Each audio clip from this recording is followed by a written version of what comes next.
Libyans are ready to taste real democracy for the first time in decades as they prepare to elect a General National Congress. But what are the hurdles in this process of transition? And will the people's representatives be able to bridge the many divisions in this post-Gaddafi era? This is Inside Story.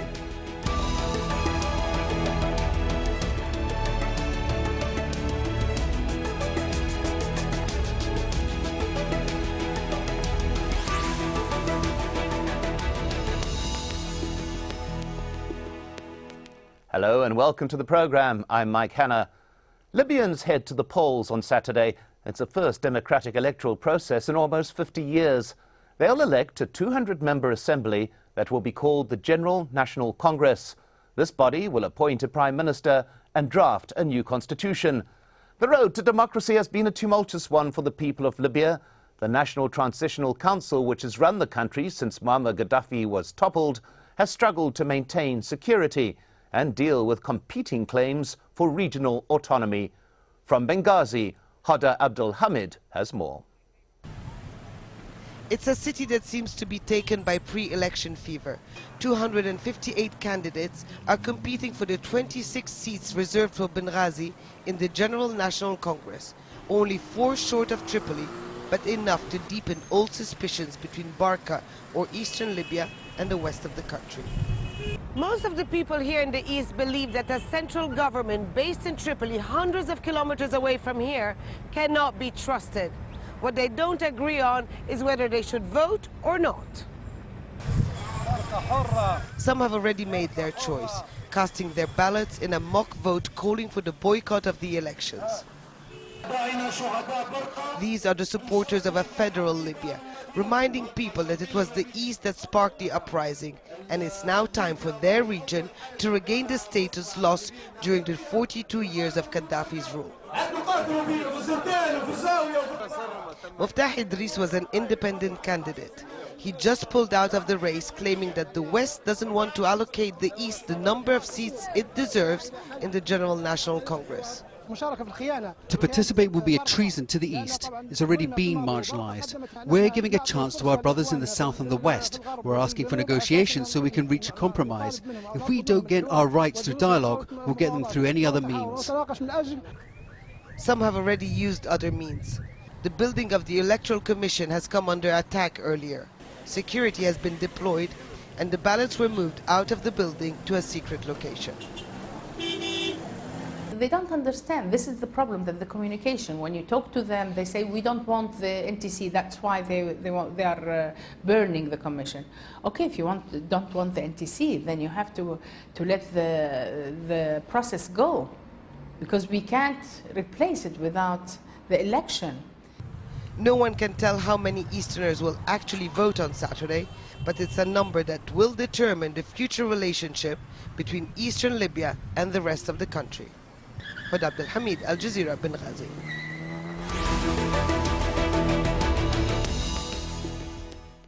Well, Libyans are hoping the elections mark a step forward in a country that's been crippled by uncertainty and insecurity. But the new government will have to confront a series of major issues. The transitional government has failed to break the stranglehold of the militias that helped to remove Gaddafi. Many now use their firepower for political advantage. A new government will have to find a way to disband them and integrate them into a regular unified army. Since Gaddafi's overthrow, tribal, regional and ethnic divisions have paralysed Libya. A new government will have to manage renewed claims for autonomy in the country's eastern province as well as in the south. And a lack of security is also leading to armed clashes. Libya's new rulers will have to work swiftly to establish the rule of law and build a justice system that will serve as Libyans' only recourse for settling disputes. As the world's 5th largest producer of oil, many Libyans hoped their country would become a magnet for investment. But the collapse of authority has left the country's economy in tatters. So is Libya ready for democratic rule? To help answer this question and more, we're joined by our guests. In Tripoli, Abdulmuneim Sbeta, a civil society activist and chairman of Libya's leading NGO, the National Support Group. And in Leeds, Anas El Gomati, Director of Governance and Security at a Tripoli-based think tank, Sadeq Institute. Welcome to you all. Let's begin with Abdulmuneim Sbeta in Tripoli. Is there a sense of excitement there, a sense of concern, or perhaps both? Well, what I can tell you is what we are witnessing these days is a real sort of a festival, of course, where you can see all posters of all different, political entities, whatever you call them, parties or individuals, of course. So, I mean, people are quite happy with this, and actually is going forward to this, of course, talking here in Tripoli and in other different cities here in Libya, of course. And even numbers are talking by themselves when it comes to the numbers of those Libyans who are eligible, of course, to register. So that was quite a big percentage, I think. Well, yes, indeed. Let's go to Anas El Gomati in York, and we do have 2.8 million registered voters. That's about 80% of those who would have been eligible to qualify as voters. So it does appear as though the first signs of this election are very promising indeed. Your view? Yes, I would definitely confirm that. I think at the beginning of the revolution, there was not an understood aspiration as such of whether or not this form of governance would then work in a country that has been, had an absence of this kind of culture, and as opposed to just a system of rule. But there is definitely an eagerness on the ground now in Libya, and the voter registration reflects that. And in fact, the other side of the coin is that just under 2,800 candidates have registered themselves through political parties and as independent candidates, and that shows a willingness to participate in a system of governance such as democracy. So there are some really good, clean early signs that there is an appetite, a wet appetite now in Libya to move forward at least. Well, Abdulmuneim Sbeta, back in Tripoli, political parties have been outlawed in Libya basically since the time of King Idris. Under Gaddafi, they were outlawed. Has it been difficult for a population to come to terms with a system that many never knew at all? Well, what you said is correct, actually. As we didn't have that much of experience dealing with establishing a political parties here.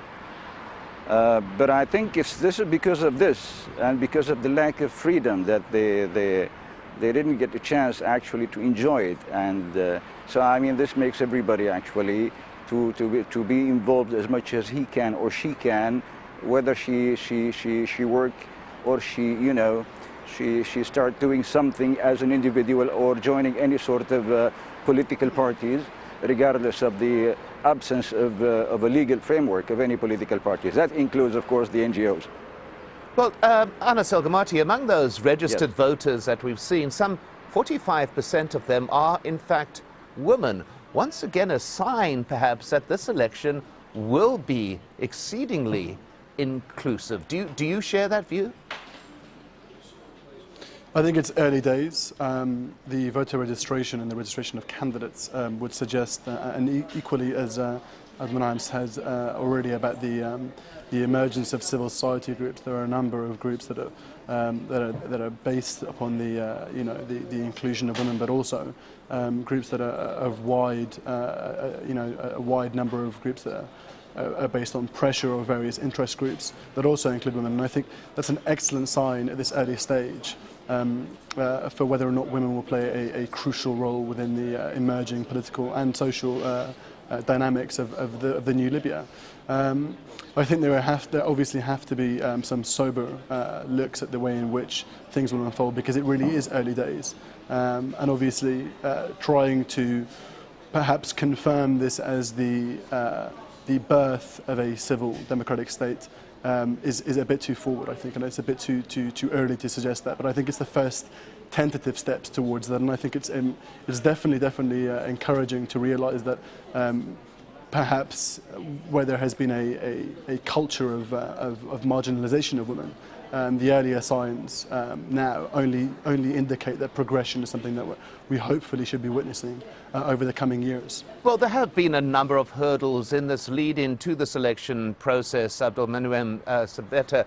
One of them, of course, was a huge argument about how seats are allocated. So you have 200 seats, and they have been based on numbers, essentially. So you have in the west, there are 105 seats available.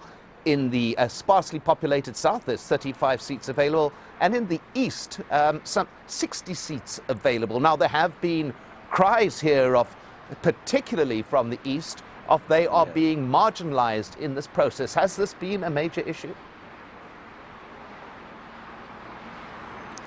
Well, you just remind me with something, of course. We have been working, of course, just to give the support to the election commission, of course, and to the NTC and to the government, of course, months ago as a national support group with the rest of our colleagues, trying to give them the best means actually to go forward with this, including the geographic information system, of course, as a good, useful tool to work on this. But anyway, it is not just the numbers, of course, the number of population, of course, even the geographic, the area of the geography of every county has been considered, of course. So this is a little bit complicated, but anyway, a lot of work has been done.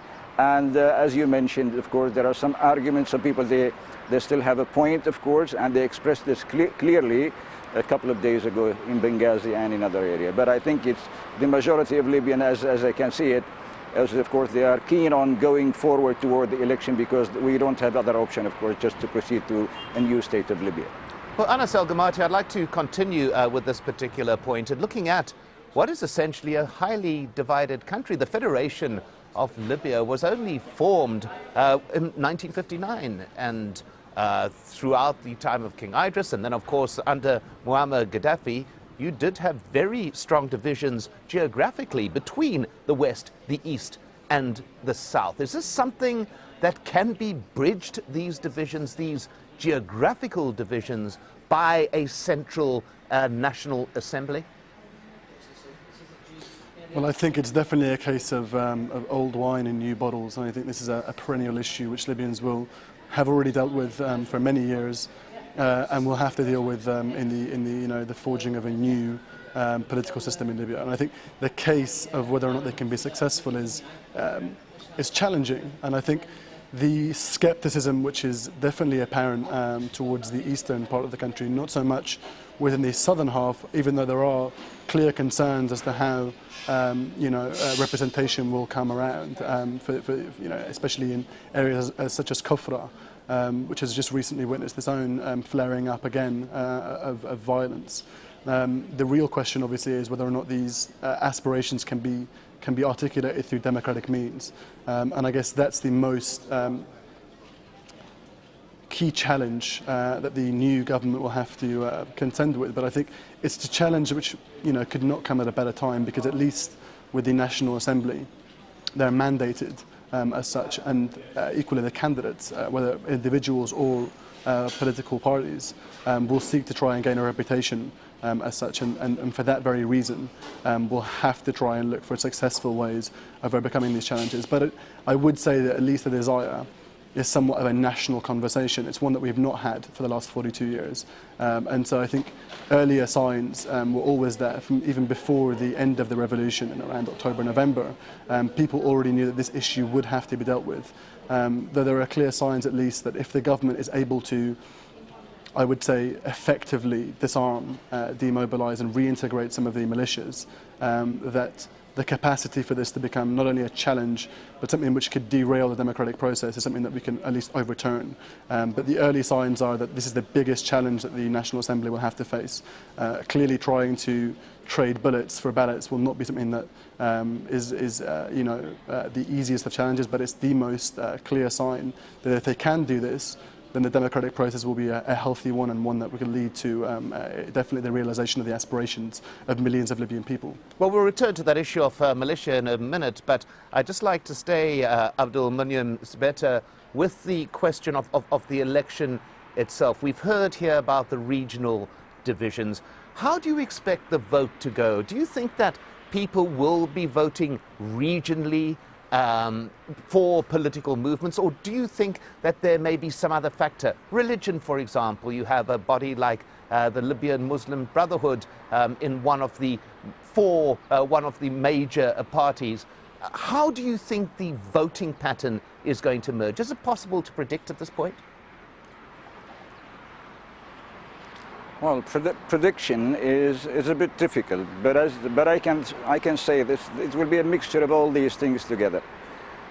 When it comes to the political entities or parties or whatever you call them, so I think you mentioned the Muslim Brothers, of course, that they are quite organized and fully supported, and of course it is obvious from their election campaign here. I mean, lots of posters everywhere, fancy one, a nice one, quite expensive ones. Add to this, of course, the other side of the story are what they call them, the alliance or the national forces or whatever, led by Dr. Mahmoud Jibril and other, of course, Libyans. So, but I mean, I can tell you this from living here in Tripoli and witnessing all these things, people are a little bit, you know, confused, and because probably there were many candidates everywhere, and they didn't get enough time probably, or the means or the experience to make themselves exposed to the Libyans, so at least they can know where they can, to whom they will vote.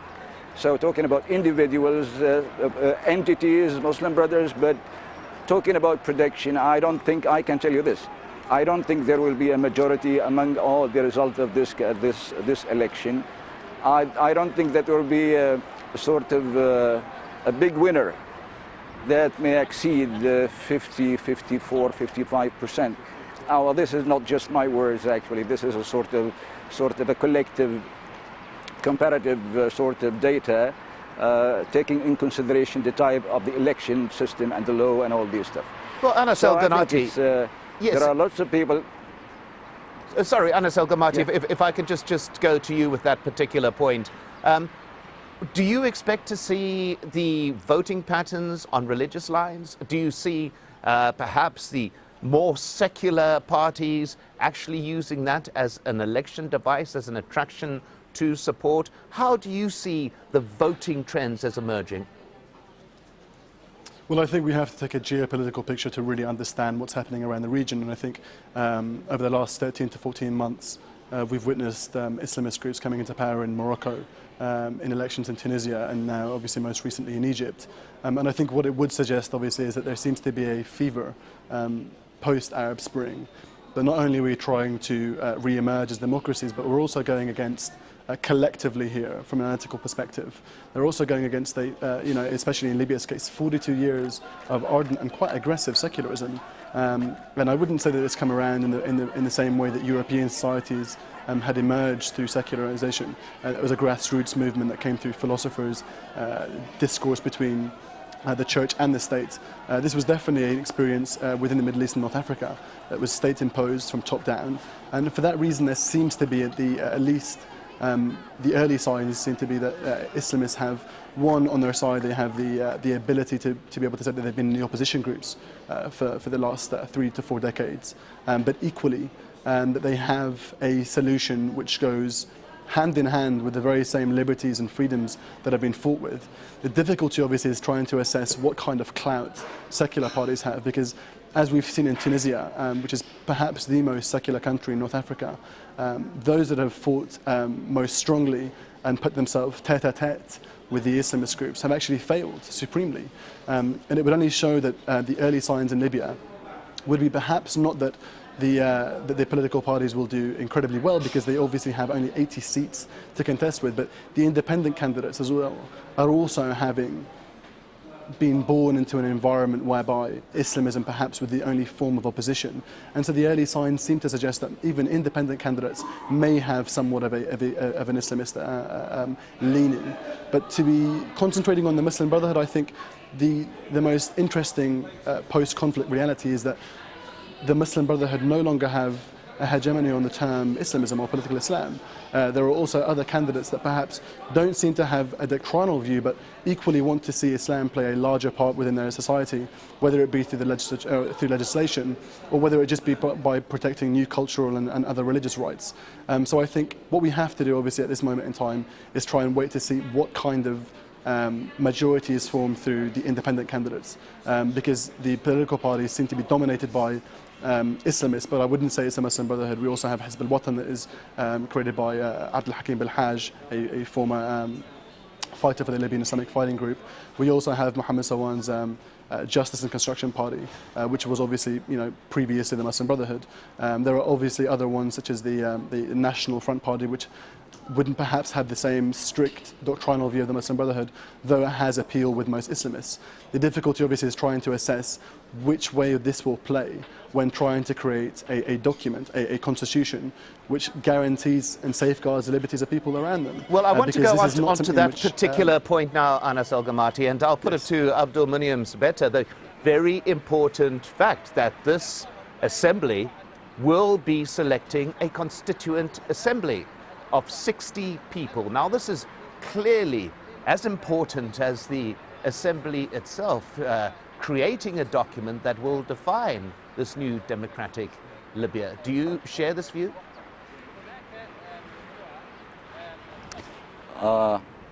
This is, to be honest, one of the issues that we worked a lot as an NGO here in Libya. And we worked together with many other NGOs here in Libya, of course, especially here in Tripoli and in different parts of Libya.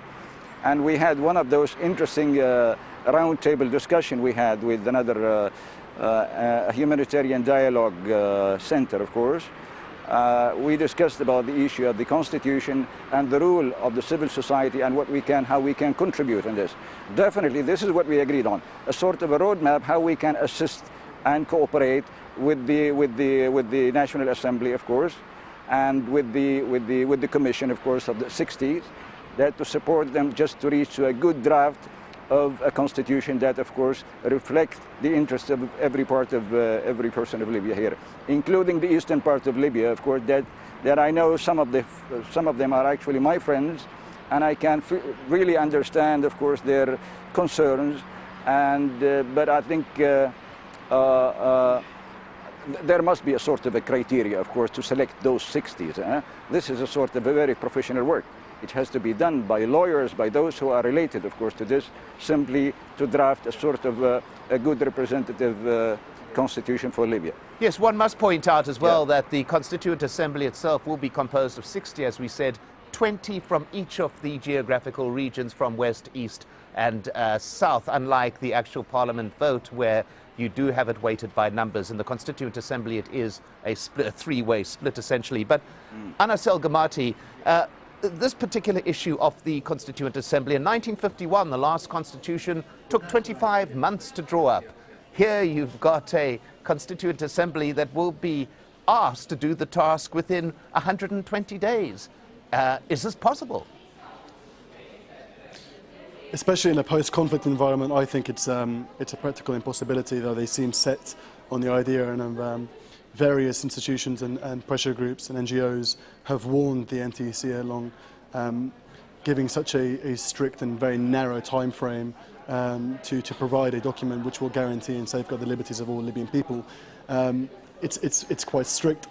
I'm not sure they will be able to successfully reflect the aspirations of those people around them, because again we're still undergoing a national conversation. So I think it's very, very early days for them to try and assume that the obvious worst case scenario is that if it is voted against in a referendum, that it keeps coming back to the National Assembly, and it keeps coming back. And therefore people seem to lose confidence in the document. They seem to lose confidence in the National Assembly. And this may not bode well, especially for the first representative and accountable governing body in Libya. So I think there are some clear warning signs as to how that may go down. Well, at that point, we come to an end of the show, and thanks to our guests, Anas El Gomati and Abdulmuneim Sbeta in a very hot, sweltering Tripoli. But thank you very much indeed for joining us on this edition of Inside Story. And if you want to send us your feedback, just email your thoughts to us at insidestory@aljazeera.net. I'm Mike Hanna. Goodbye for now.